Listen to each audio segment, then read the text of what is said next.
Breaking news. Breaking news. Are we live? I believe we're live.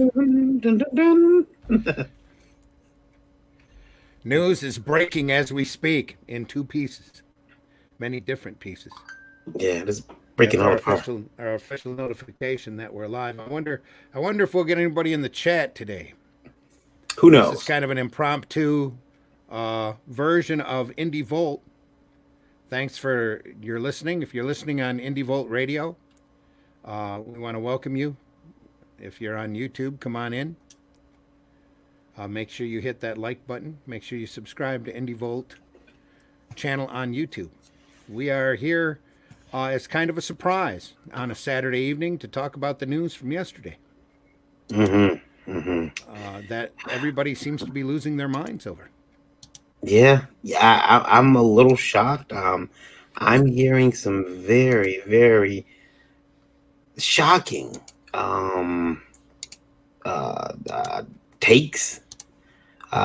Some News. Yeah, This I is just Ralph. Welcome on in, Ralph. I just don't understand it. I'm confused about some of it. So I want to make sure this is public for on Facebook so that everybody gets to see it. We are good to go. Come on in. Well, it's Nightingale syndrome. Dorfees is in the house. Hello, Dorfees. Nightingale syndrome. Yeah, they're all the person who told them they were in charge suddenly got knocked down and no one knows how to respond. Wish it weren't so. How many do you think? How many out there do you think were really actually stunned? I mean, that they didn't know. It's just. Do you think this is a news that just came out of the blue? Well, let's talk about what happened first. I mean, for people who might be have no idea, Diamond. I can pop that up as an actual article if you want. Well, yeah, go ahead, and I'll just kind of go over the. I'm going to share my screen as we talk here. The headline being is that for years there's been one comic book distributor, that was Diamond Distribution, and they DC Comics, Superman, Batman, Wonder Woman, Aquaman, those guys. They have decided to walk away. DC walked away from them. This is from Games Radar Plus, which I believe used to be, or they absorbed Newsarama. DC breaks ties with Diamond Comics Distributors, a C change, as opposed to a D change or a DC change, to the comic book direct market. DC is breaking its decades-long business relationship with Diamond Comics Distributors. The publisher states that Diamond's last shipment of DC books will be for the June 23rd on-sale date, with orders due for those by June 1st. Oops, they're late. After 25 years, quote, after 25 years, DC and Diamond Comics Distributors are ending their long-standing relationship, unquote, read a statement from a DC spokesperson, who apparently shall remain nameless. Quote, moving forward, comic book retailers can obtain their DC books from Penguin Random House or their books and periodicals through Lunar or UCS comic book distributors. DC continues to be committed to providing the direct market with best-in-class service and the fans with the world's greatest comic books. With a relationship that goes back even further, Diamond had been DC's exclusive direct market distributor for 25 years, up until April 2020, when DC exercised an out in that contract following the distribution company's decision to halt operations due to the C-19 pandemic. DC states that Diamond will be fulfilling retailers' orders through the June 1st final order cutoff, the otherwise known as the FOC.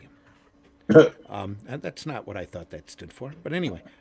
After which the publisher will not be soliciting any new titles through Diamond.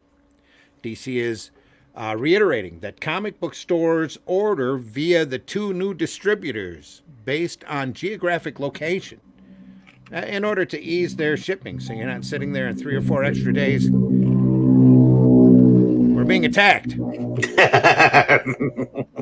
We're being attacked. That sounded like a B-15, a B-1 bomber. It was Full engine, fully loaded. What? Yeah, there's a motorcycle going down my street. Oh, was it really? Yeah, that's sounded like a low-flying plane. DC is reiterating that comic book stores order via the 2 new distributors based on geographic location. Retailers may choose from these 3 distributors as they like. We suggest that U.S. and Canadian distributors on the West Coast choose Lunar Distribution, and those on the East Coast choose UCS Comic Distributors to maximize shipping timelines. A separate DC letter to retailers reads, for retailers outside North America, please choose any of the 3 distributors. The publisher states that the decision is in line with their overall strategic vision, intended to improve the health of and strengthen the direct market, as well as grow the number of fans who read comics worldwide. We believe this new distribution system will bring you world-class service. Here's the knife.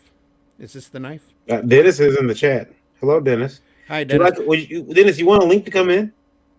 You're welcome to come in, Dennis. Yeah, we'd like to hear from you and get your opinion on this. You are more than welcome. Dorfeast is right. I am very extra. Go ahead, Rob. Randy. Go ahead. Hang on. I lost my. That's where we were. Are we still there? Yeah. Okay.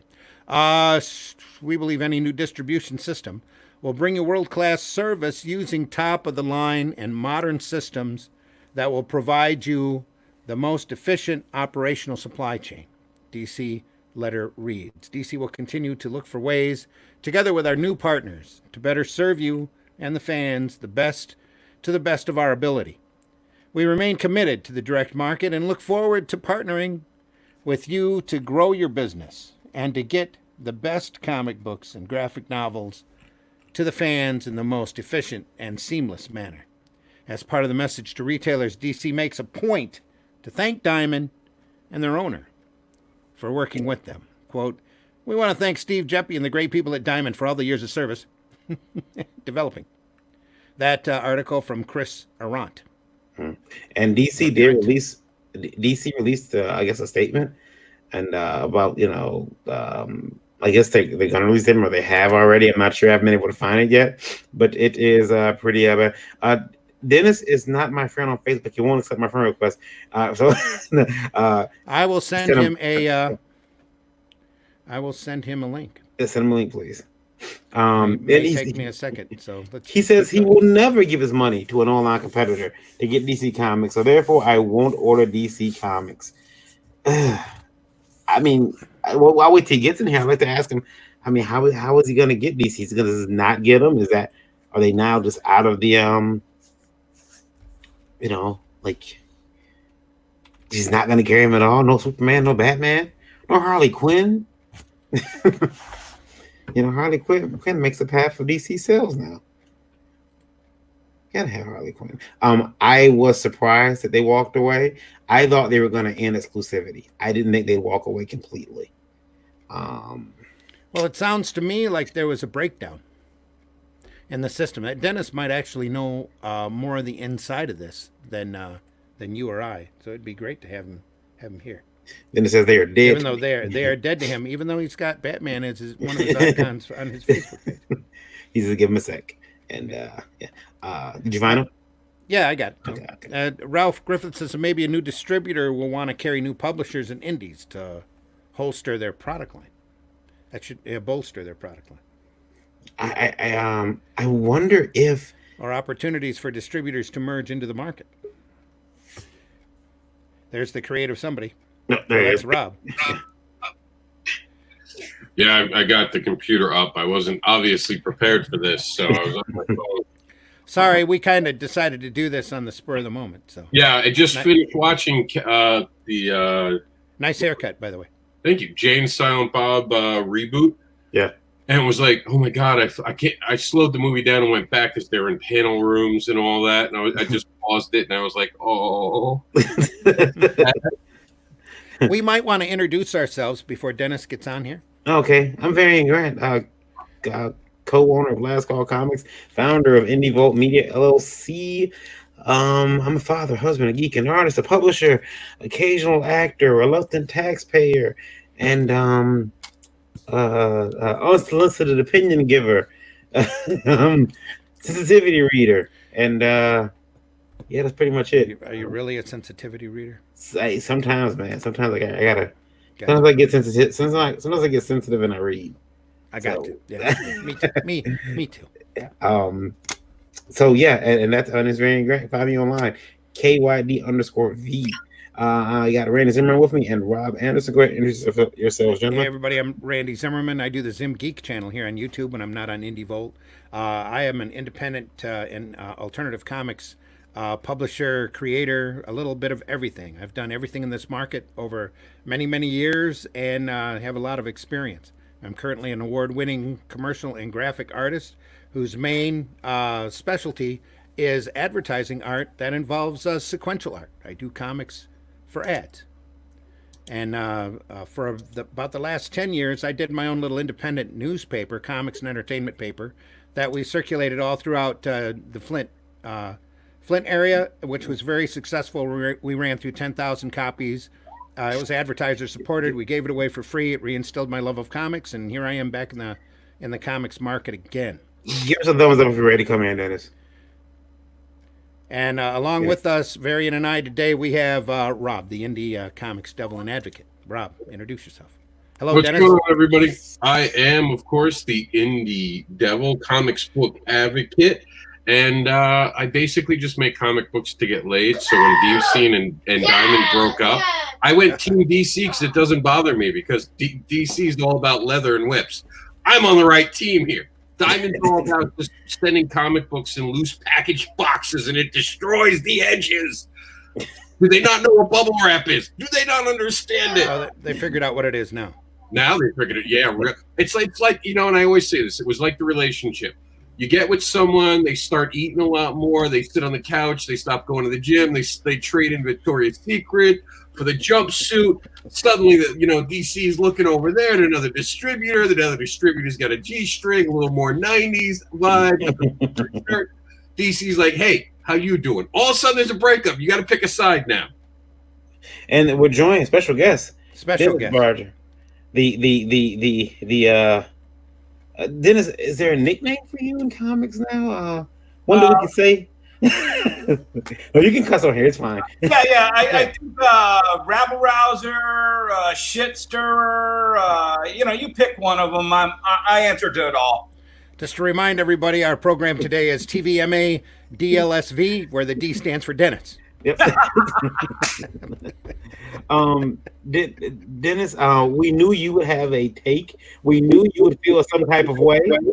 And an incredibly unique We're perspective. not Facebook friends because you changed your damn account and you're like in my queue of like 500 people who I don't ever go through that. So I figured. I'm just harassing you.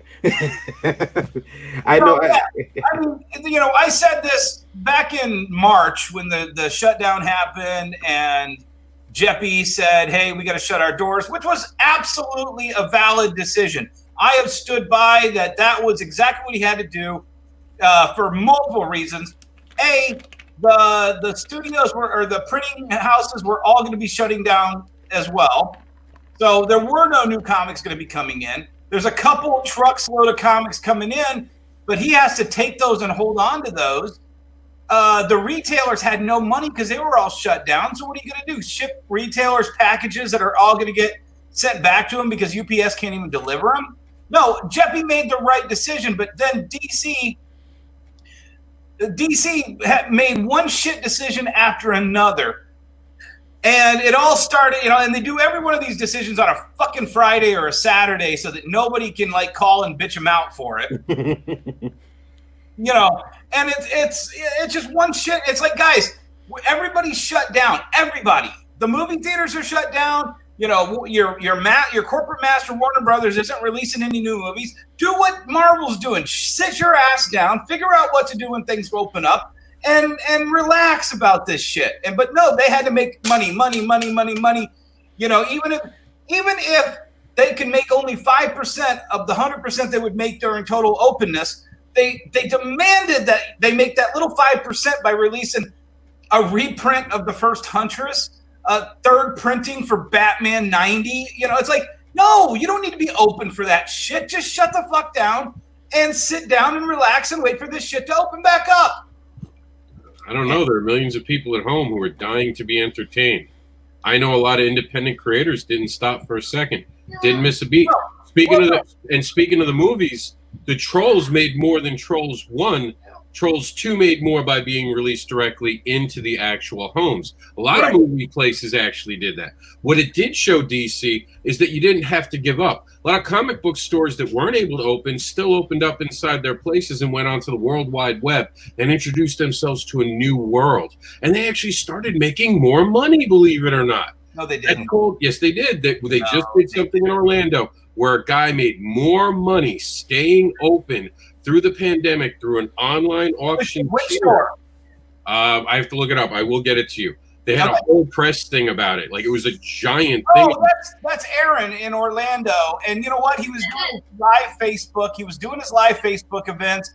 He was, he was doing 24-hour live streams.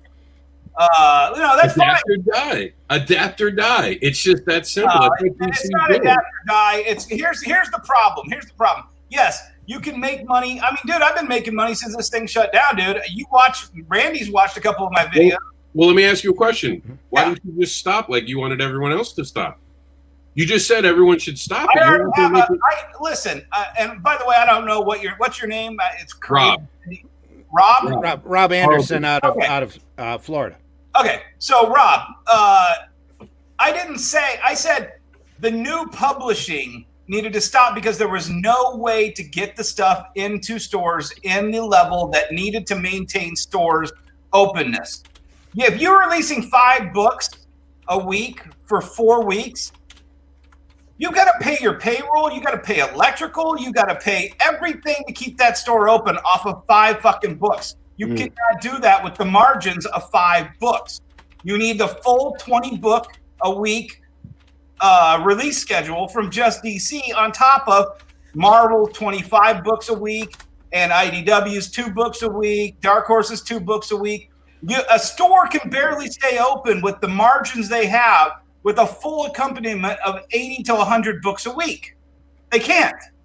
Well, so your 5 books, DC, that you're shoving down everybody's throats through these 2 distributors is not going to keep a store open. It's going to cost that store money to be open to sell those 5 books. Period. I didn't think about that. Dennis mentioned payroll. I didn't think about that. Payroll is still there. Either way you look at it, payroll is still there. If your door's closed, you're not paying the employees. Well, then they're on unemployment. You don't have to pay them for 5 books. You could have just had the 5 books and had drop curbside, which a lot of places did opt to do. And the owner came in and did curbside for a couple hours a day. That's the adapt or die model. You can't blame a company for hustling through a bad moment. You can't blame a company for seeing it out. You know what? Yes, Rob, I can very easily, and I'll explain exactly, and it's exactly what I shot at them the first time they announced this. When they were talking about releasing these books ahead of everybody else. I love Dave. What's up, Dave? When they were talking about releasing all these books, I said, this is the dumbest idea you can do during this pandemic, and I'll tell you exactly why. If Batman 92 were to come out, and let's just say there are 25 states open and 25 states closed. We're just going to do this for argument's sake.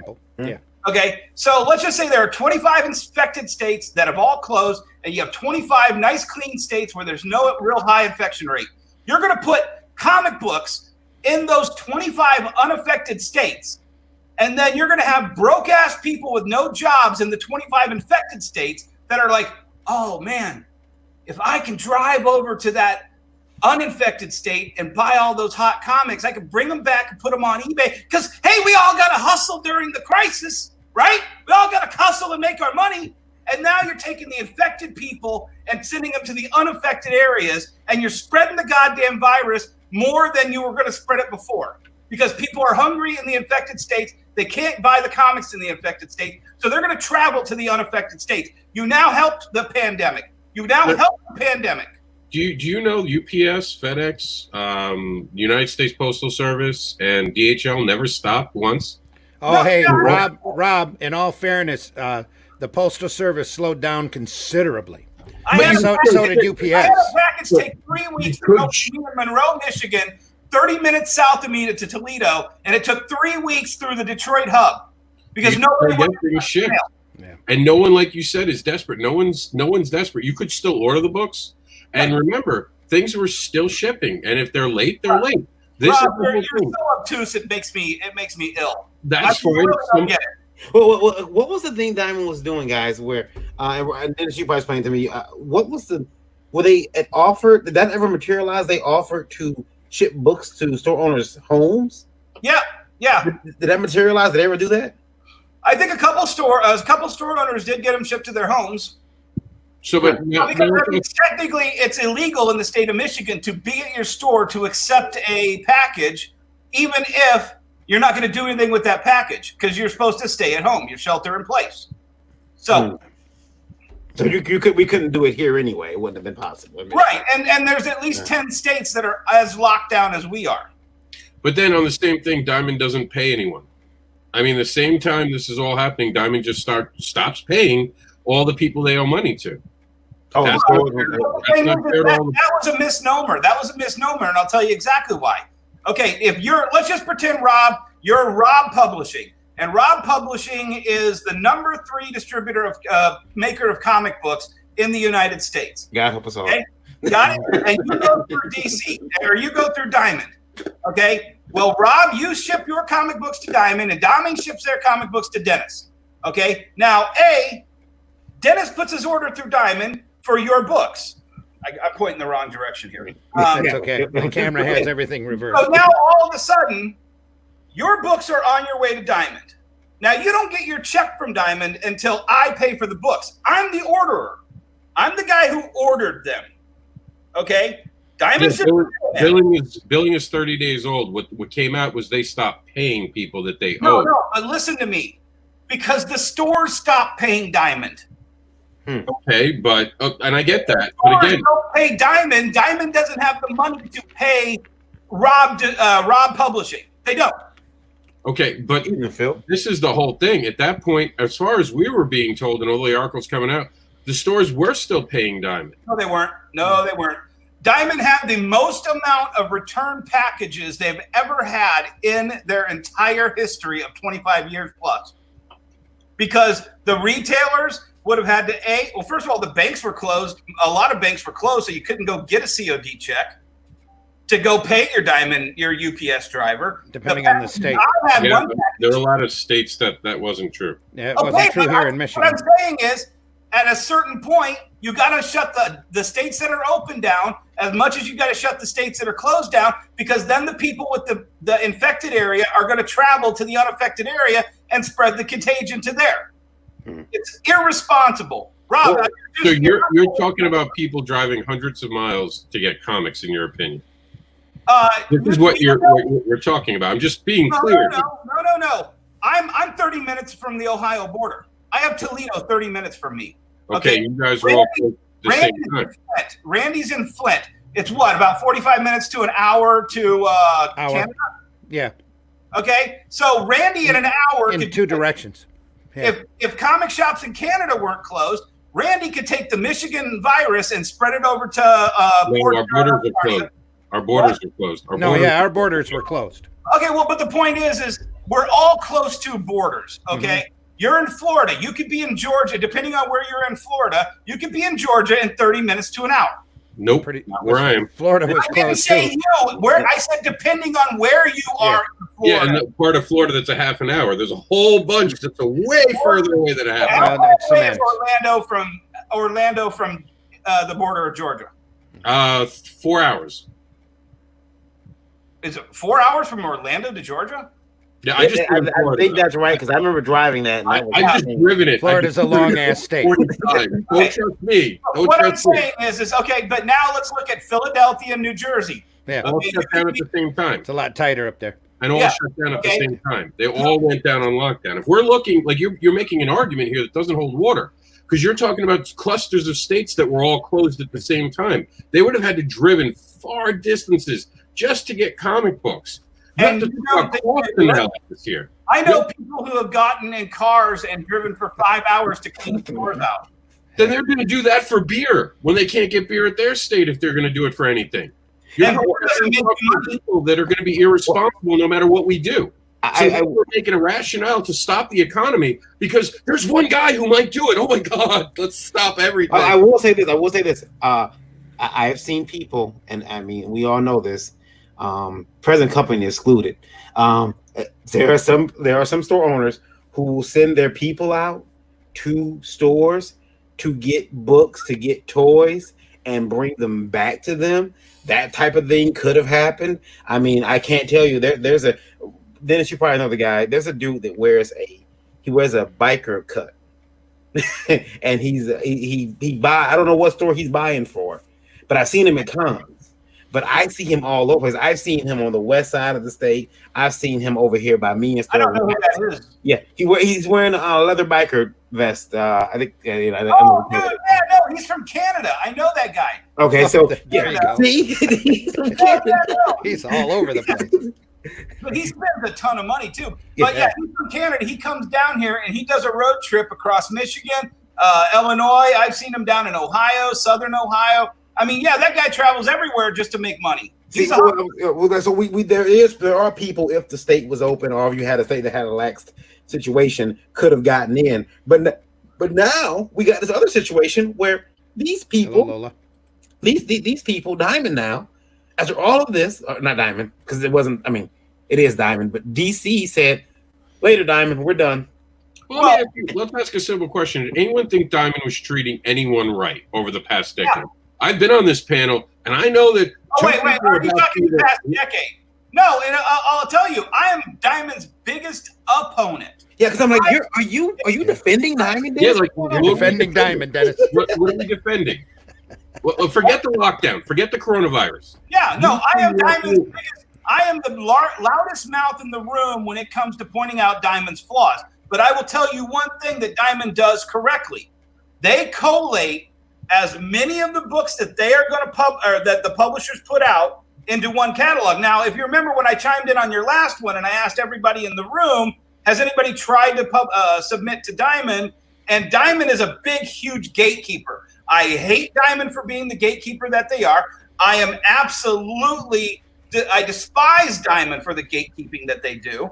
And it's driven a lot of money out of me, a store owner, and this industry as a whole. However, when you do get into that catalog, it is a benefit to be in that catalog that Diamond puts out every month, because you will get seen by probably 1,000 retailers. Mm-hmm. And I know a lot of publishers that said, I was nothing until I got into that Diamond preview guide and Dennis saw my books and Dennis bought my books. And I mean, there were a lot of these guys. I bought Action Lab's first book, and he said I was the only person talking about it. I bought Boom's first books, and I was one of the first people talking about it. I bought Aftershock. I was one of the first people. Guess what? If they had just been out in the ether or in an Indiegogo or whatever, I would have never seen them. The noise level is so loud out there that you're going to hear Ethan Van Sciver, you're going to hear Gail Simone, and you're going to hear a lot of noise in between. And I don't hear you. I just want to point out the fact that how's our noise on the radio? Dennis Barger just said Ethan Van Sciver, and somewhere the universe created a paradox. And Gail Simone in the same sentence. And it wasn't a mean on either side. Right now on IndieVote Radio right now, we got 22,000 people listening right now on IndieVote Radio. Awesome. Thank you, Germany, for tuning in. Germany is really high right now. Actually, if I give you a number for Germany, 17,000 people listening to Germany. So that's pretty cool. Thank you. And we appreciate all of you. Very absolutely. Yeah. Dennis is also listening to you. So you just said all those names, and IndieVote is right there. Yeah. Now, Dennis, tell me what your state of mind was when you first heard the news. Where were you, and what did you say? Okay, so here's one of the things that it struck me. I mean, I heard about this thing, I believe, at around 12:30 p.m. on whatever day they announced this, like on a Friday. Okay, I'm like, oh, well, I guess I know what I'm going to talk about on my Daily D at 3. By the way, hashtag Daily D at 3. Check it out on Facebook. So I said, well, I know what I'm going to talk about. By 1 o'clock, Rich Johnston over at Bleeding Cool had already figured out that Lunar and UCS were Midtown and Discount Comic Book Service. By 1:30, I had friends that were calling them, and their voicemail, because they were getting bombarded with calls, their voicemail went to the voicemail boxes of the people who, there we go, yeah. Oh, no, it's AT, not the @ symbol. Okay, all right, I'll fix that. So He'll they fix were going to the voicemail of the buyer, the main buyer at Midtown Comics, and somebody in Fort Wayne, Indiana. So they had already uncovered all of this. Then it came out by, I want to say 2:30, that DC Comics had set up their websites for them. Like they went to GoDaddy or whatever and set these shitty websites up for them. And so it's like, wait a second here. So wait, and by the time I go live, I'm like, fuck this. I am not giving my money in any way, shape, or form to Discount Comic Book Service that offers 35% off cover price of all the books pre-ordered, because to me that lowers what it what the retail price that I'm trying to sell it for in a comic shop.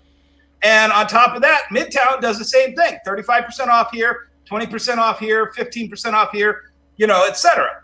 And they use that buying power to get better deals with Diamond. That's kind of even the funnier thing is they built their power off of Diamond's backs and Diamond's ordering. Now, Midtown also has a side deal. A lot of people don't know about this.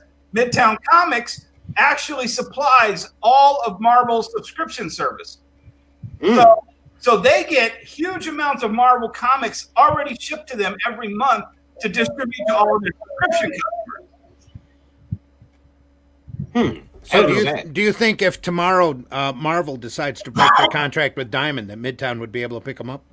Yeah. Oh, no, to me, that's already done. It's to me, that conversation has already happened, and that's why the publishers right now need to see a unified force from retailers, that a big giant fuck you, if you do this, we are fucking you. And we don't need your money. I mean, I don't need their money. I'm making that's Rob's son, Jack. I'm like, somebody's strangling a cat somewhere. No, that's Jack. So it's like, look, I'm in a position where I get to say fuck you to DC.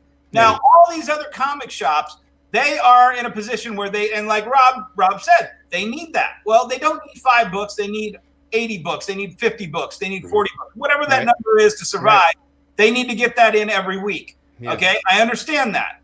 But if you don't draw this line in the sand right now, and I've already figured, I mapped all of this shit out the end of March, guys. I am not shitting you. You watch my video from when they made that announcement. I said, look, you're going to give your money to these fake entities, UCS and Lunar. They're going to funnel that money up to their parent company, Midtown and Discount Comic Book Service. Now, let's just pretend, and Randy knows all the players in this, let's just pretend the 20 stores in the Detroit area, Green Brain, Comic City, Back to the Past, all those guys. Let's just say all 20 of those guys put in their order every month. And I know for a fact that the Detroit market is one of the top 10 markets in the entire United States. Always has been. So all 20 of those retailers put in their order to Lunar. Now, I don't know what those are. Diamond does, but Diamond doesn't tell me. Diamond doesn't tell any of us.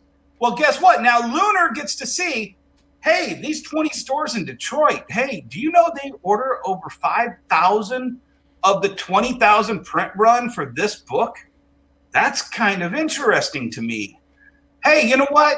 Maybe I should buy some Google ad spins in the Detroit market, and I'm going to Facebook target advertise comic book fans in Detroit and try to get them away from those 20 stores and into my Discount Comic Book Service portal. And I'll offer free shipping. I'll offer a free shipping coupon for their first and they're using that information. They're using that information and that data acquired from those 20 stores, forced orders now, to then target that area and take that area out and dominate that area. And that to me is not trade, guys. That's insider trading. That's everything we hate about, especially with an escalating discount rate.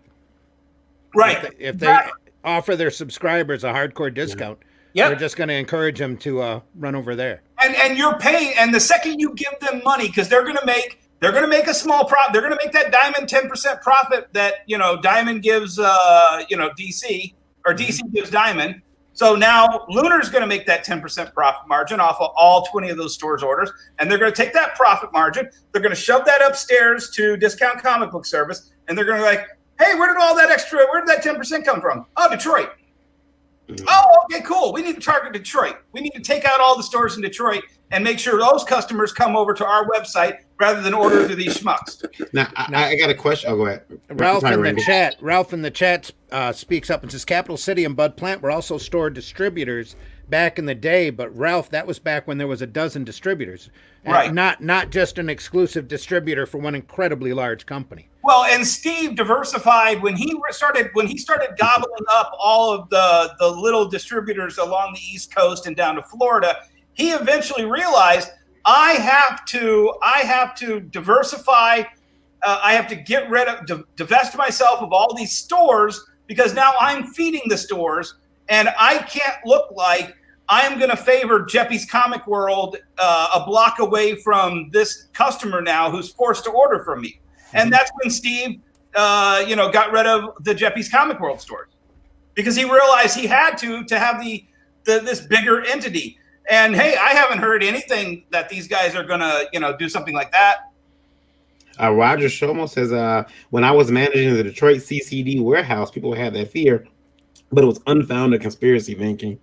Capital never had a retail operation. Right. Well, here's something that was told to me by the late great Gary Reed. At that time, Randy, you can correct me if I'm wrong, he had, I believe, 4 stores, Reavers and 3 or 4, yeah. And the one in Wyandotte, and so he had like 4 stores. Well, he was getting his comics from the guy who ran Book Bin, who used to run one of the warehouses. I want to say Friendly Frank's, but I can't remember all the players in this. Yeah. So it's kind of funny because the Book Bin guy died. His grandson got all of his comics. Gary told me this story about 6 months before this guy comes into my store, and guess what he's got? He's got a box of this comic book. Now, Gary Reed said when I went into the distributor to go pick up my order, all of a sudden, all of my Dark Knight Rises #1 first prints were missing. They didn't have them. Guess what? Every book bin had Dark Knight Rises #1, and you remember what that book was like in '86 when that book hit. Yeah. There were lines out the door. Everybody was running around trying to collect this book. All the people that were running Roger says that was me. Who's Roger then? Roger Shomo. Yeah. So I have no idea. that was you who?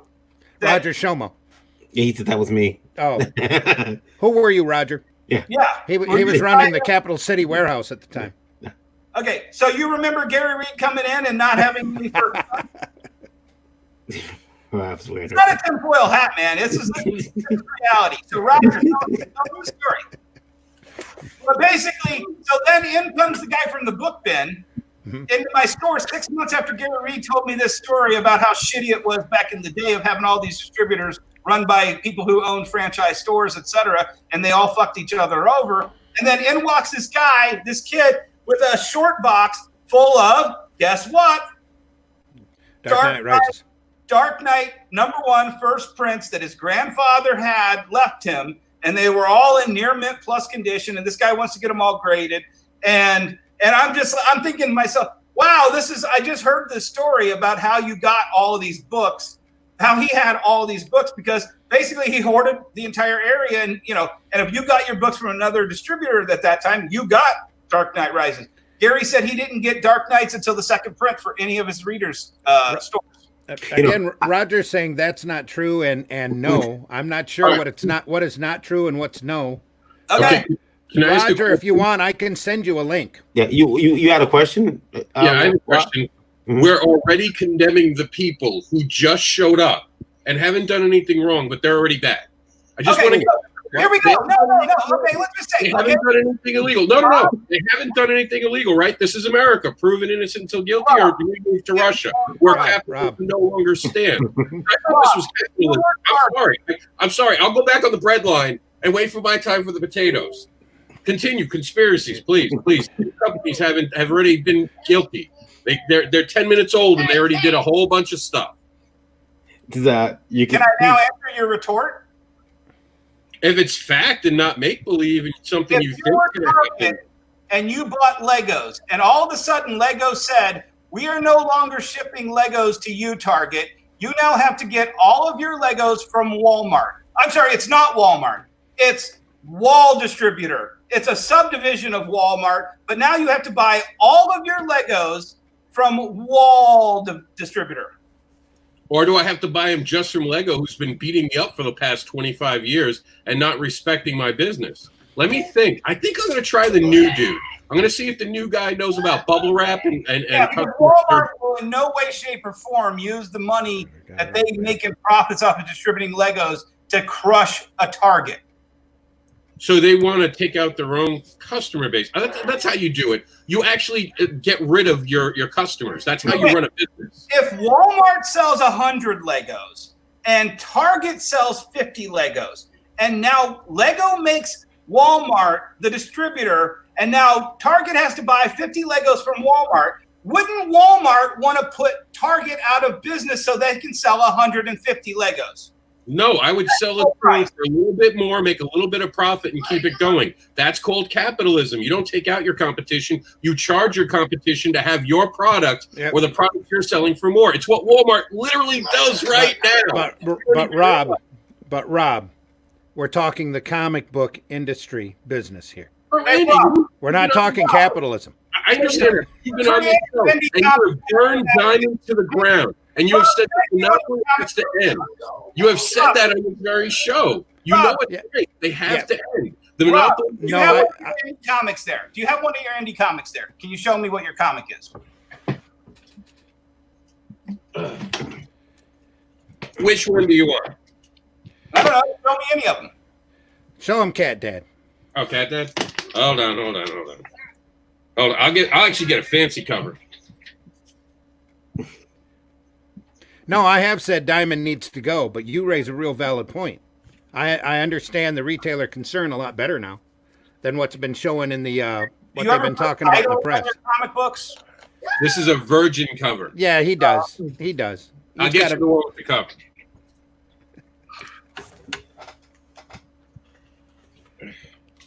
Here's our friend Josh Lyman. All right, that's cool. Why haven't I ever heard of you?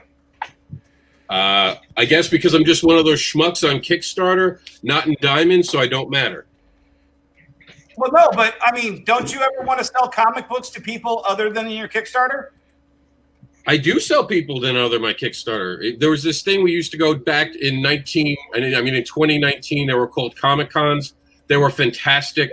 I met a whole bunch of people. I sold. Have I ever been to one of those Comic Con things? What's that? No, you haven't. No, never been one. That's how I sold it. Now, if you're asking me why don't we go to distributors, because a lot of times when we go to comic book shops, we're shown the door just as quickly as we enter. Because Varian, how many of your comics did I buy when you were slinging indie comics, Varian? Well, I feel sling indie comics, but yeah, you actually, I said it on the show before. You were the first person to actually give me money for my comics. I know I said it a couple times on the show, and I think you bought at least 20 of them. Maybe more. When was the last time you bought some comics from you, Varian? Well, I haven't. He doesn't have the store. You got the warehouse. He doesn't have a storefront anymore. He has a warehouse. Yeah.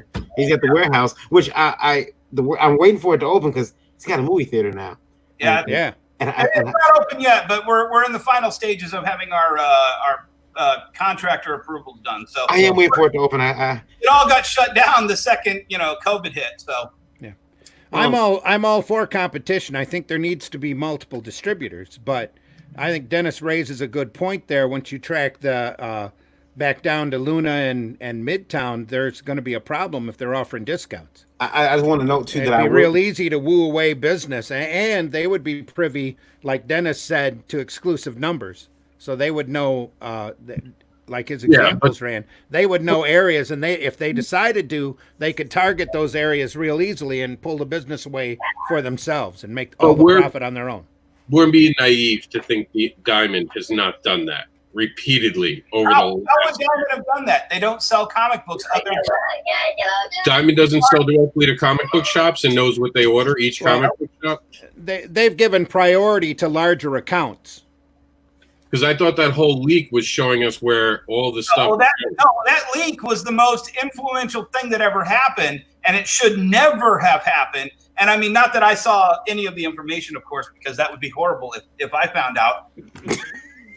Right.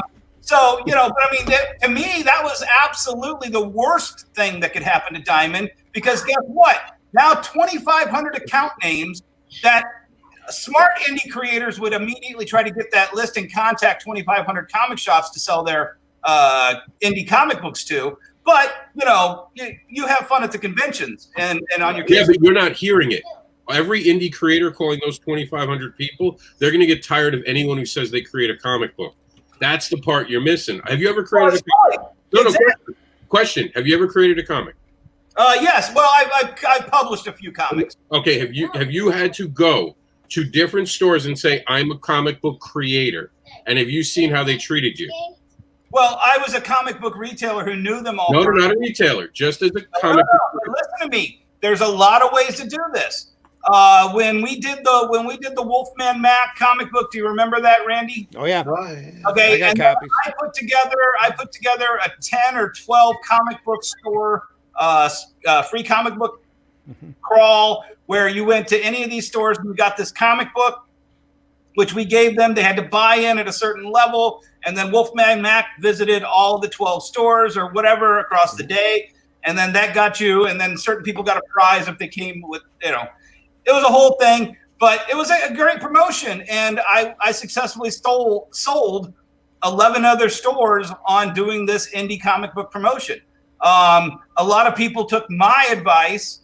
Gappo the Clown, Tony Mielo's project, he's contacted half the stores, but guess what? You know what? You can't just go in there. Varian would have never gotten all the sales if he just came in and said, hey, man, I did a comic book. Here it is. Want to buy it? Now you're being mocking to every creator out there. You're just insulting creators that we don't know how to do. Varian, what did you do when you sold me? No. You just said that's how us indie creators go. You have to admit, you have to apologize to those watching who are creators. I understand that's not how you pitch to creators. Because I know for damn sure that's not how I pitch it. I know damn sure it's not how other people pitch it. Hey, you know what? But you want to paint all comic book stores as these lazy pricks that won't go around. No, I just said that there are creators, there's stores out there adapting. I said that there was one. 24 hours. You can't yell. When you yell, your mic goes out. When you yell, your mic goes out. You apologize to all comic book stores. We hear They Mickey didn't want to stay up for 24 hours selling comic books. You sound like Mickey Mouse when you yell. We really can't hear you.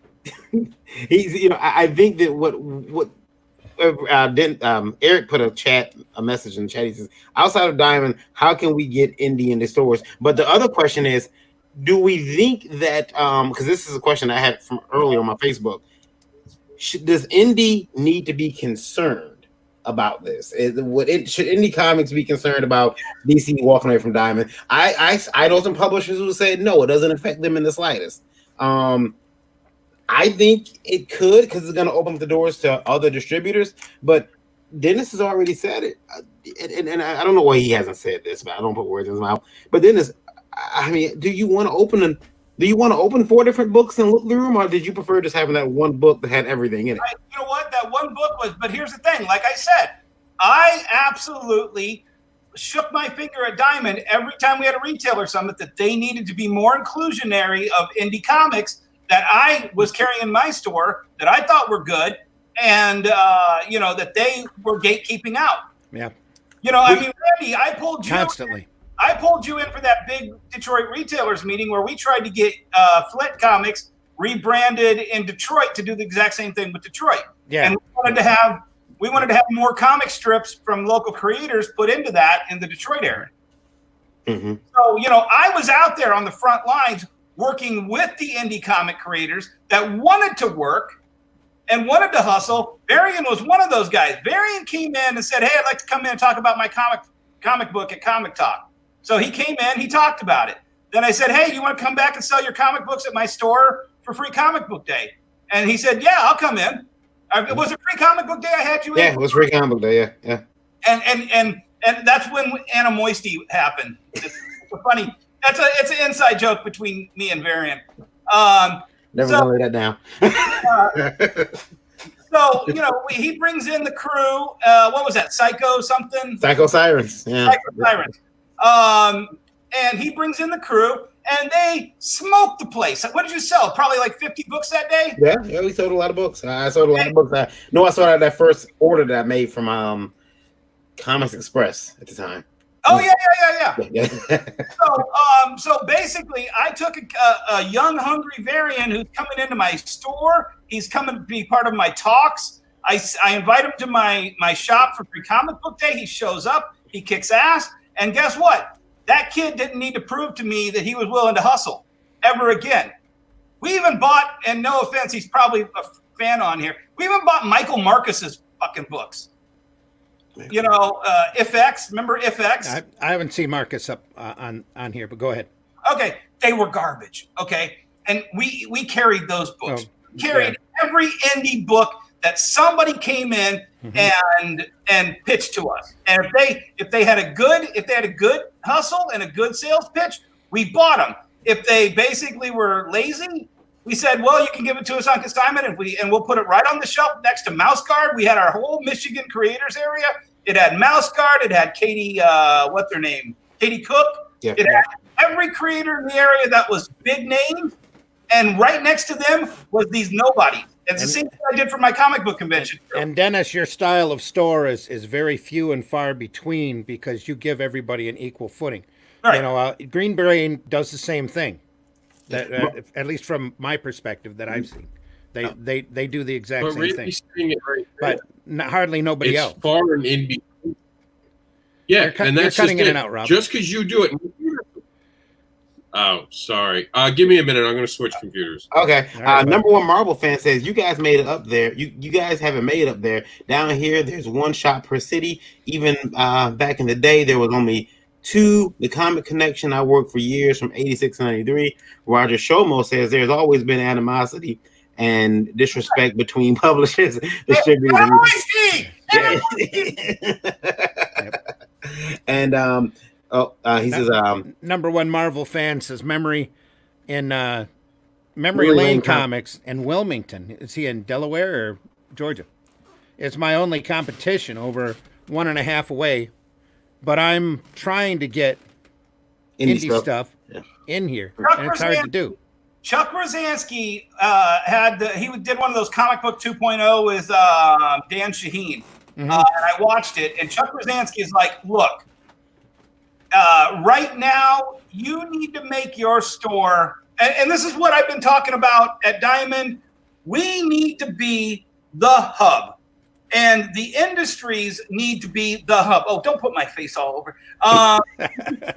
Basically, the movie studios need to make comic shops the Geek Hub. Guess what? When the normies want to find out if the movie was good, they come to the comic shop and they ask the comic shop owner. They ask the 5 or 10 geeks that are in there buying comics. And I say geek with love, by the way. Don't give me shit on that. Because I'm a geek. So when they need the sounding board, the comic shop is the cultural hub for all of this geekdom. There's no other place that encompasses everything that's in pop culture right now. Cartoons, internet, movies, TV, streaming, all of it is comic books right now, and we are the hubs. If you want to keep your entire, because guess what? And I said this 5, 6, 7 years ago, guys. Somebody asked me, when will this comic book movie phase end? And I said, when something else comes along, I don't know, like if they start making sports movies. Guess what? We were all dead, and the NBA released The Last Dance. And guess what? Sports cards exploded overnight. Okay? The jocks are coming back for us geeks, man. And I'm telling you, they got a whole box of wedgies waiting for us. 12 fucking years. Okay? And the jocks have been waiting for their chance. And all of this industry shut down. The jocks are coming in. We're going to have a McGuire Sosa movie, and there's going to be a movie about this, a movie about that. It's sports movies are going to try to take a run at us, guys. Mm-hmm. And we're ripe for it. And if we don't fight to keep our hub in place, we're done. You moved a whole slew of sports cards recently, haven't you?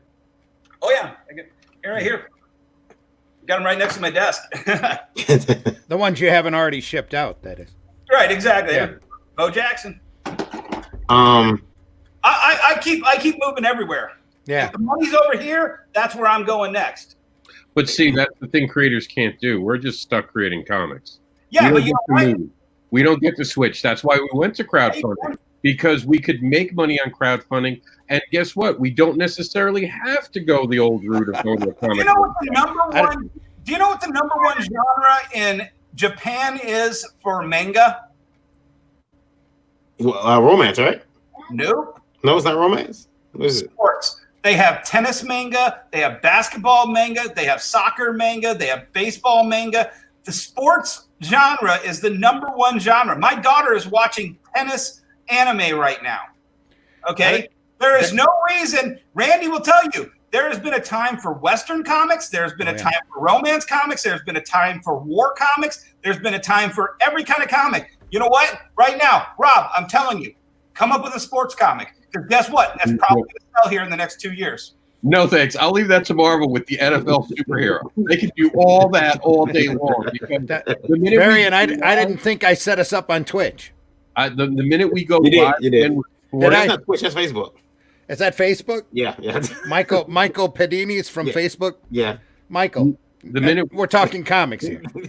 the minute we go live with sports again, no one's going to want a movie. It'll be back on HBO, making all the HBO sports movies that all the old guys who can't play sports are at home watching together, touching each other's asses when they get up to go get a beer. They'll be okay. Well, you also had a big rise in the sports jock, especially the sports memorabilia stuff, because there wasn't any sports going on. Roger says, and it doesn't translate to hard sales for you guys, does it? I think he was referring to I'm not sure. Yeah. Eric says, so I should get Super Pro #1 graded. I'm saying. Probably. Marvel is just decades ahead of the curve. Marvel knew it. They knew it was coming. You're also forgetting that where manga's popular, there aren't a lot of sports going on. They don't have the sports we do in America. They just don't. We have more. Well, couldn't they watch it? I've been talking. This is years. This is for years that these basketball animes and mangas and track, and it's they have a bit of YA romance into them. There's always a love triangle and shit like that. But the point, there you go. They are the Japanese people who will buy vending machine used panties. Yeah, but the point is, I got to make a book about used pantyhose too. DC had strange sports stories for many years. Exactly. But their whole line was a lot more diverse back in those days. Too. I've heard it said that. I'm just saying. We, and Rob over here wants to change this paradigm, and right now I'm wanting to change the paradigm to center on the comic shop owner. And I don't know a comic shop. This doesn't help me in any way, shape, or form. I love the other people who own comic shops, and I want to see them be the cultural hubs right now. Understand, I don't want to change anything. I want to make fans happy. That's my goal. I'm not trying to convince them to buy anything. I'm offering them something. Except for your book. No, I offer them my book. I just had a Kickstarter. I know you hate Kickstarter because it eliminates you, but it actually works, believe it or not. And we actually make more on Kickstarter than what we do giving you guys a book. Doesn't mean I don't want to work with comic book shop owners. Understand, I'm not trying. I want a relationship there. But I want one with respect, and you don't understand because you don't want to see it. You're one of those guys who go, well, I don't. And you're right. You probably are a good person. And I probably respect you. Aaron and Randy will tell you, I don't think there's anybody who respects indie comic creators more than me in retail. And I'm respecting that. And I'm saying, I can hear it. You're passionate. If you let me say what I was about to say, I was going to give you a credit. You sound like a very passionate person. I can tell you, and you don't really know who I am, so you don't understand what I do. I talk to many creators. We're talking thousands. And the initial feeling from most creators is disrespect from comic book shops. That's not your shop. All right. And you're looking at it just from your point of view. If you ran every comic book shop, I think we'd all have a better relationship. Honestly, truthfully, I think it'd be kumbaya, and we'd all want to be jumping to you. But what you're seeing right now are indie creators going, I don't give a fuck. They don't care about me anyway. Right. Here's the thing. Indie comic creators don't have an aspiration of selling outside their wheelhouse. A lot of them do. Oh, absolutely. They would if they could, Dennis. Again, that's a wrong perspective. The work that somebody like Varian did to sell me. What do you mean, dude? I did takeovers in Florida. We literally went to comic book shops, set up panel rooms. We took over different actual comic cons to get indie creators known. We bust our ass. We just don't get credit for it because we're expected to come beg for scraps. And instead, we're going to crowdfunding. We'd love you guys to take us serious, but you don't. And I don't blame you because guess what? There's just too many mouths, too many hands. There are too many people. It'd be like America trying to open up a food bank the size of 7-Eleven saying we'll feed everyone. You're going to run out of food within a half an hour, and I get that. That was Heroes World. What's that? In comics, that was Heroes World Distributors. Yeah, I get it. I think this. By the way, Dennis, is that a Coca-Cola you're drinking? Yes. The same flavor as Rob? No, I have vanilla. He's got orange. Okay. We can get along now, Rob. Yeah, you guys can get along now. Coca-Cola. All we need is one of the Kardashian sisters. Meet me in the middle. There we go. Roger Shomo says back in the 80s, DC was always known for shooting themselves in the foot. Well, they had to be convinced to go to second printing on Dark Knight 1. I did not know that. Ralph says, I still say the more distributors, the better. They are always going to look for new things to push at some point. Yes, having other shops doing the distribution could be problematic. That's why I don't know if you guys know who McIntyre is from Source Point Press, but he left Diamond. He literally got into Diamond a year ago. Finally, they get their foot in the door a year ago. They're in Diamond for a year, and they immediately say, you know what? This isn't working for us. We're going to go try these new distributors out of Iowa, I think it is, or Ohio. Do you know what I'm talking about, Randy? No idea. I don't know. Hey, Varian, do you know who that new distributor is? Oh, Rob, do you know? No, I have a question. Why are all their Source Point Press people excited about Diamond coming back then? Because every one of them put up that thing that says Diamond's back. They're going to come save us. And I'm not kidding. This is really happening. If they're Diamond, why are they like? Maybe they only broke their exclusivity. Oh, please stop that. That's Randy. Every time I see that, I think of Grease Lightning, and I think of it's going to take more than a coat of paint to get in front of the road. Would you? Now, here's the thing. I am concerned about too many distributors. What I'm afraid of is like 5 to 6 different books showing up in a retailer's mailbox. Right. And I mean, because like Randy told me, he says, look, when you name your company, because I have I've had unlimited. I learned that from Gary Reed, by the way. Gary told me that. And now I have Last Call Comics. I'm still way in the bag. Yeah. Right. You don't want to be an L. Yeah. So, who was it? Who was Aardvark? That's Sims, right? Yeah, Dave Sim was Aardvark Vanaheim. Yeah. Smartest motherfucker by having A. Aardvark. Yeah. His name because he always showed up at the top of the previews magazine. It's always at the front of the green section. Yeah. So if you can come up with a word that has 2 A's at the beginning of it, you're going to always be at the front of Diamond. And AAA Comics is taken. Yeah. I imagine A1, A+, they're all taken. But I'm all for more distributors, but they have to carry everything. Well, see, that's the thing. We need a bigger dispersion of the numbers. One of my biggest complaints about Diamond, outside of the way that I was personally treated back when I was doing Arrow, is the fact that they literally took the business from 9,000 retail shops down to what might be only 1,200 now. Well, and here I'll share this with you guys, and I want to talk another number after this, and I think Rob will understand where I'm coming from a little bit easier. So I was talking to Image Comics in 2015 at the Vegas Retailer Summit. And here's the thing, they weren't giving away anything for free. So the guy's just sitting there with his Image preview comic. And I'm like, oh, fucking, I like the guy. I'll talk to him. I can't remember his name. And I'm like, hey, do me a favor. How many accounts do you think there are? He goes, well, I can just tell you what our numbers are. And I'm like, oh, really? Please do tell. He goes, there are only 1,200 accounts in all of Diamond's 2,500 accounts. Like that leaked list had 2,500 names on it. Okay. Out of that 2,500 that they brag about, we got 2,500 accounts when they have their retailer summit. Only 1,200 ordered the regular issue in quantity of 2 or more from Image of Walking Dead. And this is at the height. This is 2015. This is 5 seasons in. This is Negan showing up or whatever. I can't remember what was happening. But at the height, there were only 1,200 accounts in the entire United States that ordered 2 copies or more of the Walking Dead single books. Okay. Then he goes, it gets worse. And I'm like, oh, please do tell. And this was when Walking Dead Volume 1 trade paperback was $9.99, which was a great introductory price. And it's why it helped sell a ton of Walking Dead trades. He goes, current volume, which I think at that time was like 19 or 20 or 21 of The Walking Dead. He goes, there are only 500 accounts in the entire United States that order 1 copy or more of Walking Dead, whatever volume that is. Yikes.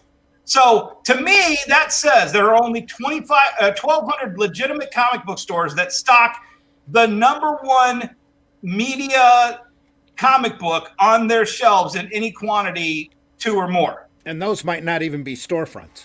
Exactly. They could be, they could have, like there's that one guy in Detroit who used to have a comic book shop in a hardware store, and they closed the hardware store, and he and his wife run his account out of their garage.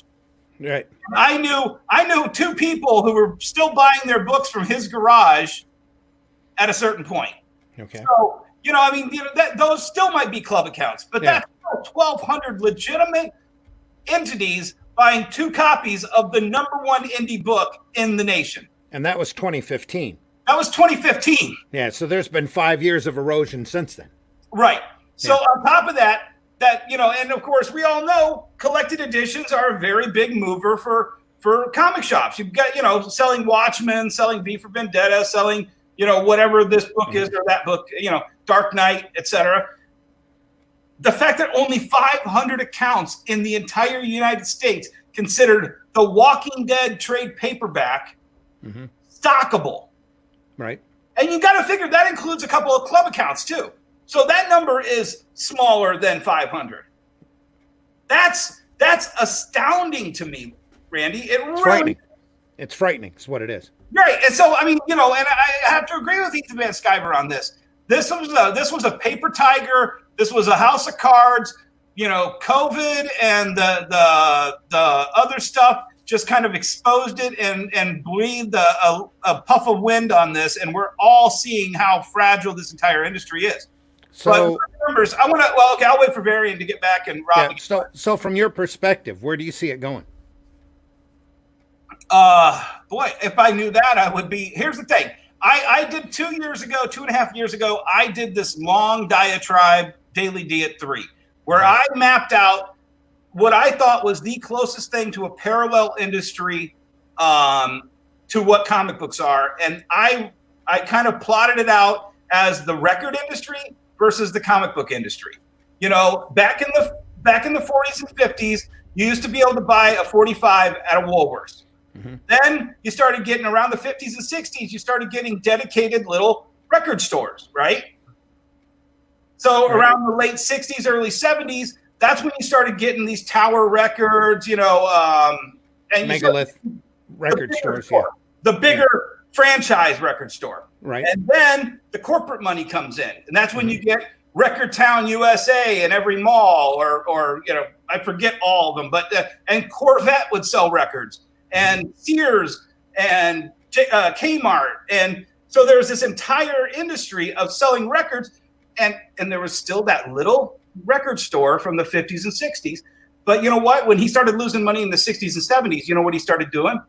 I put a couple bongs in there, and some papers and some roach clips. And he would sell. Guess what else he sold? Guess what else he sold, Randy? You'll know this. Oh no, I know. Yeah, comics. Comics, underground comics. Heck yeah. Underground comics. So this is where my graph kind of crosses over. That was the only place you could get underground comics. Yeah. Was the hippie record store. Yep. You know, and they had which turned into the paraphernalia shop with the little records. Right, exactly. So guess what happened? So then Tower Records turns into Virgin Megastore and Tower Records, New York City on Fifth Avenue, and and then it gets the biggest thing, and then Napster. Yeah. Digital songs. And then guess what? Yeah, I don't think we're seeing that. I don't think we're seeing digital creep in like that in the comic industry, though. Well, but here's the thing. It's still going to creep in and it's still going to erode away. And it's not going to hit us like a hammer, but they want it to. DC, Marvel, Image, they all want it to hit us like a hammer. Yeah. Okay? They wanted it to be like iTunes, but it didn't. Mm-mm. So here's what happens. When all of those guys are gone, the hippie record store is still there. Mm-hmm. Okay? And then guess what happens? Jack White comes out and says, hey, all my fans, I think you should buy vinyl. I'm going to open up a vinyl store in downtown Detroit. I'm going to sell vinyl. And then guess what? I went into a hippie record store that had been around for 30 years in Trenton, Michigan. Mm-hmm. On a Tuesday, the guy had 20 people in his store. Yeah. He said he was already at $2,000 for the day. Yeah. That's a dead day for comic books. Mm-hmm.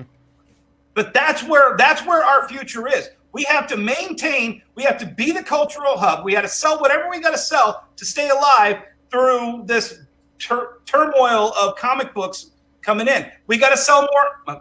I point in the other direction. Damn it, which way? There. We got to sell more indie comics. Yeah. We got to sell the equivalent of underground comics to survive. Mm-hmm. Okay? Now, maybe those underground guys, maybe if they can get us $1 newsprint comic book that we can sell for $2 of material. You hear that, Varian? Varian hates newsprint. Go ahead. No, I don't hate newsprint. It's cheap as fuck, man. You cannot fight it. It's just the newsprint books that Randy has are all old. Well, okay. They're not that old. We have to survive until Ariana Grande. No, I can't even say it. Till Tom Holland is 30 years old or 40 years old, accepting his Oscar, and he sits up there on that stage. And I wouldn't be here if it wasn't for those little comic book stores that sold Spider-Man, and I got my first big hit. And now here's my Oscar for Gay Cowboys Eating Pudding. And thank you very much. Go to a comic book store and support comic shops. And that's it's a pipe dream. You want to talk about tinfoil hats and pipe dreams? That is absolutely it, Rob. But guess what? I've shown how that we track right alongside the hippie comic book shop. And I see that as where we can be. You realize comic books have been around a little longer than the hippie record shops, right? Just a little bit. Just a tiny bit longer. Wrong. Records have been around longer than comics, and comic shops or record stores were around before comic books were. Barely. No, but wait, no. Barely. Record stores, yes. Hippie record stores, no. Yeah, no. Well, don't let the word hippie throw you. Yeah, no. It was a different shop then. You're just talking about record shops. Then there's some truth to that. The mom and pop record store. So I thought he was talking about those types of shops. They started in the 50s. Which I have to say, they're seeing a major resurgence. The mom and pop record stores, and they're becoming incredibly popular.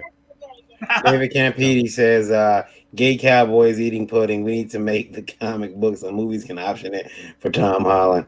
I think that was my inner carton coming out on that one. I do think that I think David could arrange that for us. Yeah.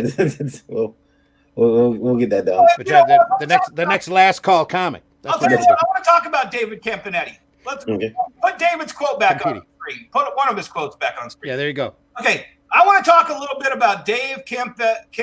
I always pronounce this wrong. I say Campetti. I might be wrong. Right. This guy's been hustling for 25, 30 fucking years, guys. Okay, this guy has had more comic publishers. It would have been easy for a guy like Dave to say, you know what, fuck it. I got a beautiful wife and family. I'm just going to go do my little glass house graphics down here in Pittsburgh and say, fuck these comic books. But he comes out with a new idea. And I don't even know what, Dave, I don't even know, sadly, I don't know what you've done for the last 4 years. I know you were with Red Comics, or Red Jacket Comics. Campetti like spaghetti. Okay, there we go. Campetti. Okay, so, I always call him the wrong name at shows, but he knows I love him and he knows I support him. Just try to pronounce Bill Sinkovich sometime. Right, exactly. But here's the thing. You've got to keep going. If Dave's had failed comics before. Oh, yeah. He's hit some brick walls throughout, all the stuff that he's been doing. Yep. And he's still hustling. He's still coming up with a way to make comic books. Even if the market isn't there, he's got a side angle to make a market for it. And to me, Dave is on the indie comics Mount Rushmore of still, working it. Do you guys think that I know I'd asked the question earlier, but you all kind of nod your heads, but I didn't get the answer. So indie guys, indie publishers, any publisher comes to you and says, Dennis, I don't care about what's going on with DC and Diamond. I'm an indie guy. This doesn't concern me. What do you tell that guy? You should care, because here's the thing. If you can get retailers to stop buying DC comics and start carrying your comics, you make money. You take DC's lunch off their table and you feed it to the comic retailer.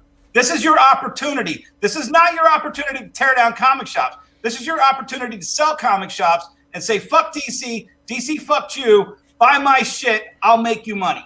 That's where it's at, in my opinion.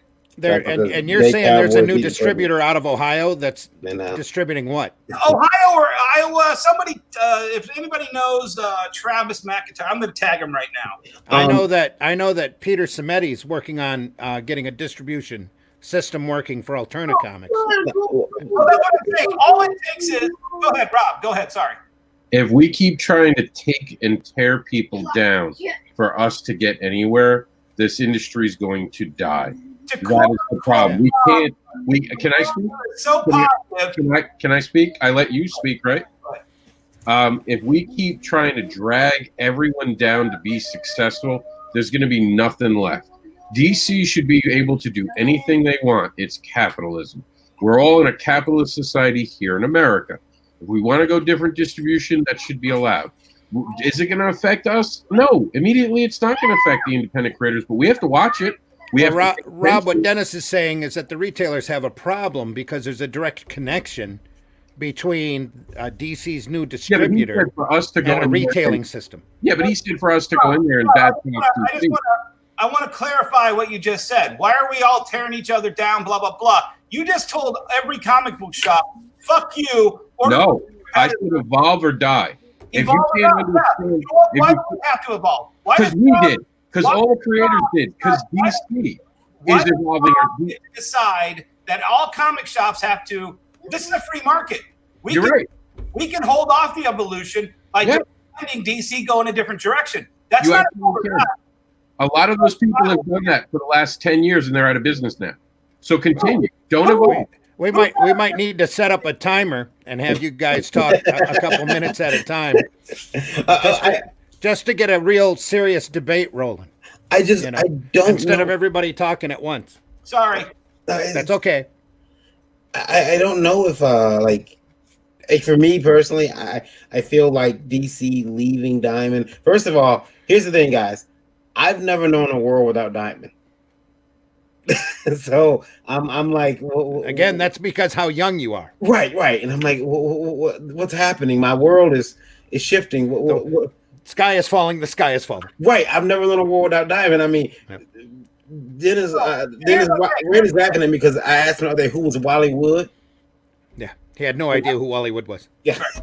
But anyway, my point is, look, I don't like a lot of things Diamond does. I love how passive aggressive over here just leans back anytime I start talking and ignores me. But that's beside the point. I look at Diamond as the drunk husband that is the father, the baby daddy of your 2 kids. Now, you don't want to just take him out back and shoot him because he's a worthless piece of shit. You want him to grow up and be a father to your 2 kids. You want him to be a good, guardian of this industry. Okay. Now, one of the kids just said, "Fuck you, Dad. I'm out of here." Okay. Well, is that because Diamond was a piece of shit dad? Maybe. Okay. Doesn't mean I don't want Diamond to be better. Doesn't mean I don't want them to take care of the rest of the industry that's still under their umbrella. But you know what? Fuck the kids that are trying to now make me decide to go do something else. DC. I will not give Midtown and Discount Comic Book Service my money to use against me. Ever. Mm. And that's what it comes down to. And DC is forcing me to do that. So this whole situation would be completely different if Luna and Midtown were to say, "Hey, look, we're going to completely diversify the distribution, and from these stores are now going to have to float out independent so that we can concentrate on distributing comics and saving this industry." Right. Right? That's exactly what you're saying they need to do. But the thing is they aren't. There's what they call piercing the corporate veil. Once you pierce the corporate veil, there's a bigger corporation over it. Now, they put all the safeguards and LLCs in place, but the point is they are still under that Midtown and Discount Comic Service umbrella. And here's the other thing. I'm not 100% sure Diamond is all too happy with having 2 of their biggest accounts being their competitors now. Yeah. Yeah. Roger Shomo says capitalism is the name of the game. I hadn't thought about that. Wow, how are they going to handle that? That's weird. Friendly Franks, Capital City. Yeah. And then he says, Guardians, my ass, Dennis, they are making money for a huge company. What's Guardians mean? I didn't. Because you said they're Guardians of the industry. Oh, well, I mean, the point is they're a middleman, but, they when you're on top, you have the choice to be benevolent or malevolent. David Campetti says a lot. Rob had his hand up. What did you say, Rob? Yeah, Rob, go ahead. How did Diamond become daddy when Marvel and DC are older? If anything, that is a wonderfully long and detailed story. But here's my thing on it. Diamond's really the grandson who came in, somehow snookered a grandma and grandpa, we'll make Marvel grandma, out of the business, and then they forced him to work for him. And now grandpa finally grew his balls back and is kicking grandson to the curb and saying, "Fuck you, grandson, I'm going over here and I'm making my own shit work." If you really want to follow Dennis's analogy, Diamond is the new stepdad that decided to come in and tell all the kids they're all going to get in fucking line or they're out of the fucking house. Yeah. And that these other kids aren't even going to be allowed in, and you're going to do things his way or it's no way. Right. And that he may be an asshole. That stepdad may be an asshole, but guess what? He's been doing it for 30 freaking years. Exactly. And on top of that, nobody else, the real dad, the biological dad, he's in prison or shot or dead. He ain't ever coming back. Probably or he's literally crowdfunding. Or he's over on crowdfunding. Well, no. Rob, that's the other kid. That's the kid that got slammed out of the trailer and decided to go off on his own, go to the big city, and make a life for himself. I just gave you your whole next fucking comic book. Some indie creator out there, you need to make the comic book of Diamond being the stepdaddy, because this whole plot works right here. Randy's already got that book coming out in August. I'm working on that right now. David says, Dennis, you want me to read it? Go ahead. My agency's artists are still drawing books for everybody. Immortal Hulk, a lot of independents, ERB, Chimera, Abdo, Capstone. I'm writing 2 series of kids' graphic novels for Simon. Wow, that's awesome. For Simon and Schuster for late 2021, was 2022. Book publishers work way ahead. I'm writing 6 goddess girls and 6 heroes in training, 200 pages. Meantime, I'm publishing my wife's Bonsai Girl, and soon Mike Diodato's Jade Warriors on Kickstarter, and going to offer them to comic shops. I have a copy of Bonsai. Whew, that was a lot. Yeah. Keep humping, Dave. Right there. Dave's Campetti rhymes with spaghetti. Dude, the guy's hustling. The guy's always hustling. And you know what? If one thing, I mean, dude, that Tesla book he made, I think it was like 5 years ago, 4 years ago, whenever it was. That shit was awesome, dude. Yeah, we should get David on the show at some point. We should. Yeah, I talk to him. He's a show unto himself, actually. Roger says, watch The Godfather. Ralph says, exclusives, distributing. And Eric says, all I know is that Malibu Comics is his own grandpa. And they went back in time. They Hey, I know James. What's up, James? You can go see Malibu Comics at the nearby cemetery, actually. It's the headstone. Yeah. Right there. And then Roger wants to know, David, if the publishing houses treat you better than Marvel DC ever did. Now, I have one question from Indie Vote Radio before I start letting you guys get out of here. Go ahead. Tell us your number. The number right now, believe it or not, because I'm pissed. And when he's upset, he has to pay more for streaming. Yeah. Well, I pay more for streaming to the radio. So I'm pissed. Our number right now, I'm happy when I'm pissed. Are we in the 30? Yeah. Oh. We're in the 30s, but my limit is 40 now. So I'm at 31,902.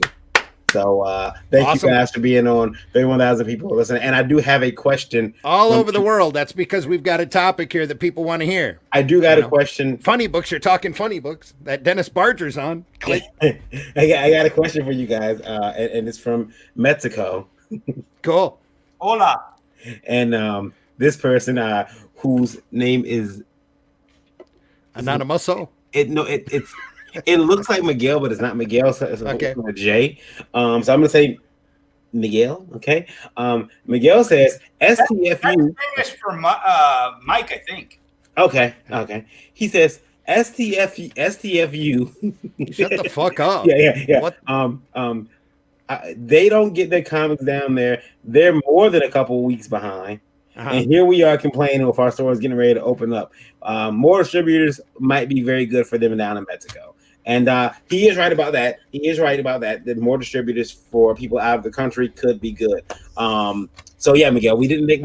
We thought about that, but we're American, Miguel. We don't care. I'm just kidding. Well, Diamond's reach is supposed to be worldwide, and quite honestly, in my opinion, they've been really lax the last 20, 30 years about going out and growing this business that they are literally running. It's very irritating.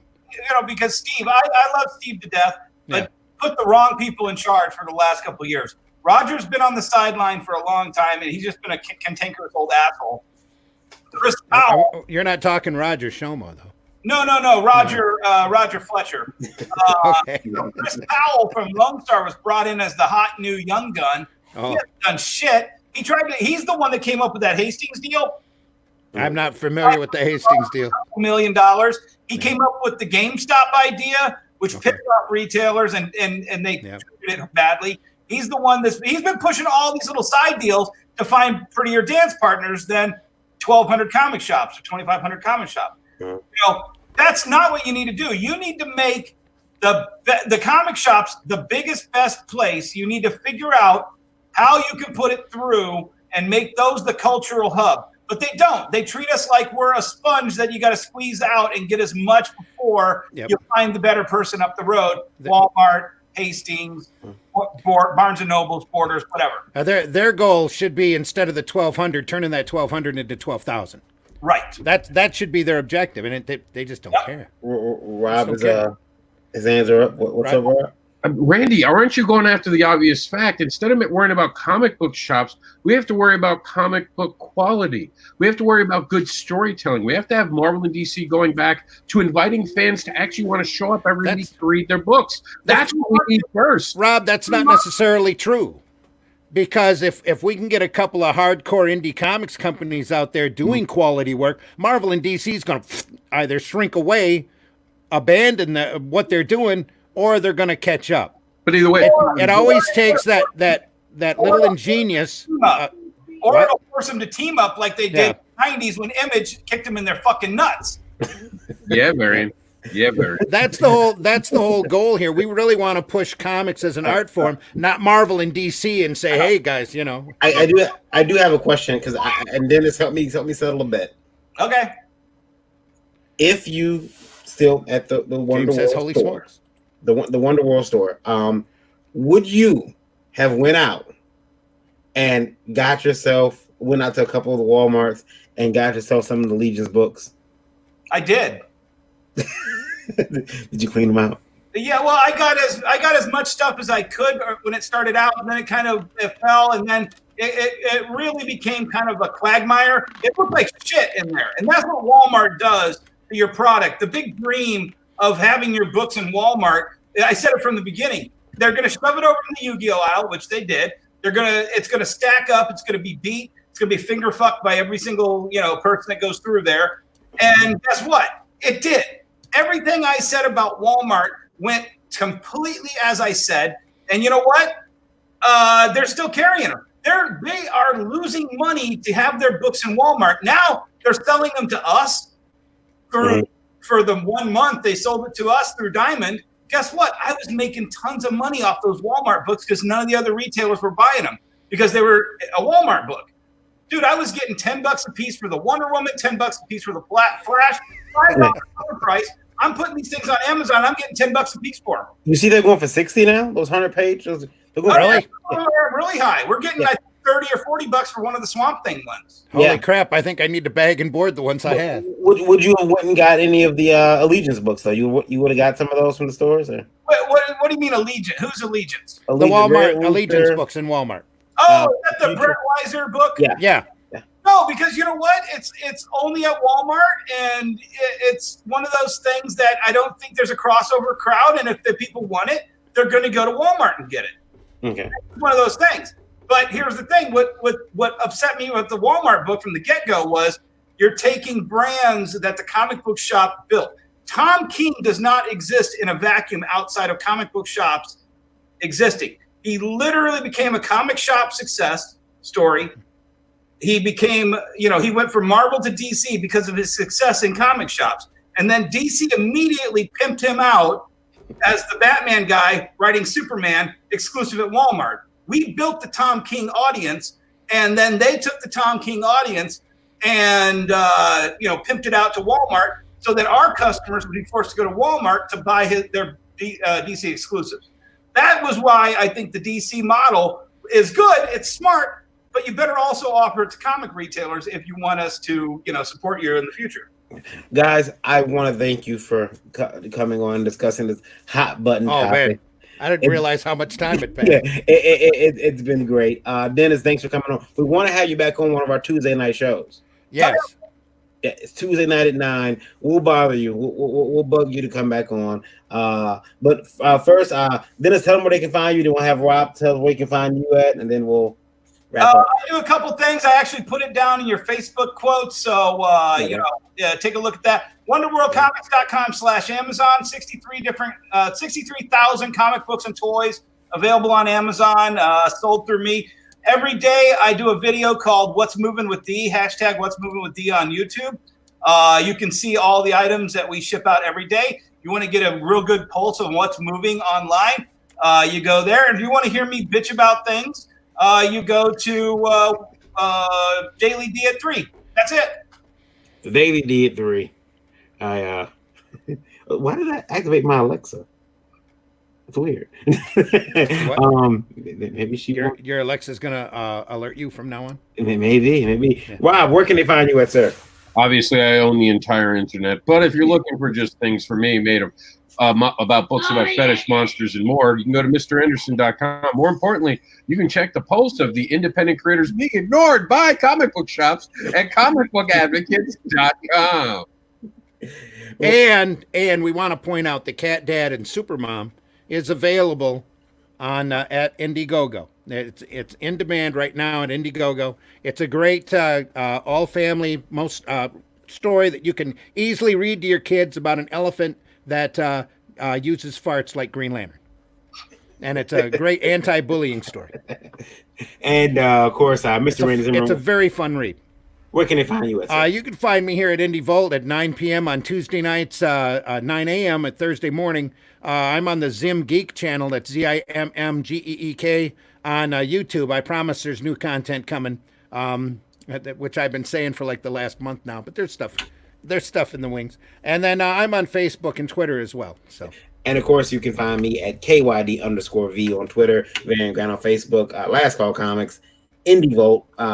You can look us up everywhere. IndieVault.com is the website. Also, guys, check this out. If you're listening, Indie Vote Radio, you can download that on Google Play. Just if you got Android, go to the Play Store, type in Indie Vote Radio, and you'll find us. If you have iOS, you can download the Streamer app. You can type in Indie Vote Radio on there, and you'll be able to listen in live. Indie Vote TV, our streaming network, is free, and it is up right now on your Roku. So if you got a Roku-enabled device, Roku-enabled television, go ahead and download Indie Vote TV and stream yourself some of that indie goodness. We got a bunch of movies up there from indie creators that I'm really excited about having up there. And of course, if you want to put a question in here, it's really simple, especially for Tuesday night. Indie Vote Live at indievote.com.